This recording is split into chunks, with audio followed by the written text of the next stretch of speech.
नमस्कार मंडळी, तुमचं पुन्हा एकदा एका नव्या व्हिडिओमध्ये सहर्ष स्वागत आहे. मंडळी, राज्यामध्ये नगरपंचायत निवडणुका देखील झाल्या, निकाल पण हाती लागले.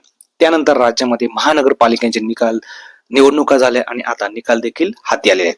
आता निवडणूक आयोगानं राज्यामध्ये जिल्हा परिषद व पंचायत समितीची सुद्धा घोषणा केलेली आहे. म्हणजे मिळालेल्या माहितीनुसार 5 फेब्रुवारी 2026 रोजी मतदान होणार आहे जिल्हा परिषद आणि पंचायत समितीसाठी आणि 7 फेब्रुवारी 2026 रोजी त्यांचा निकाल देखील लागणार आहेत, म्हणजे मतमोजणी देखील होणार आहेत.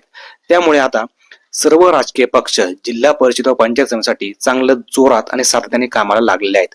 मात्र त्याआधीच उद्धव बाळासाहेब ठाकरे गटाला सिंधुदुर्ग जिल्ह्यातील कणकवली येथे मोठा धक्का बसलेला आहे. म्हणजे मित्रांनो, सूत्रांकडून मिळालेल्या माहितीनुसार कणकवली तालुक्यातील वरवडे या पंचायत समितीमधून भाजपचे सोनू सावंत हे बिनविरोध निवडून आलेले आहेत.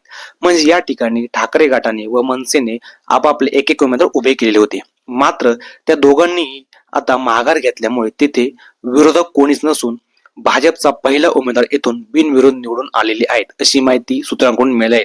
त्यामुळे तेथे कणकवली तालुक्यामध्ये भाजपला ठाकरे गटाला खूप मोठा धक्का बसलेला आहे. त्यामुळे पुन्हा एकदा राज्यामध्ये भाजपची बिनविरोध निवडून येण्याची मालिका पुन्हा एकदा सुरू असल्याचे चित्र आपल्याला बघायला मिळत आहेत.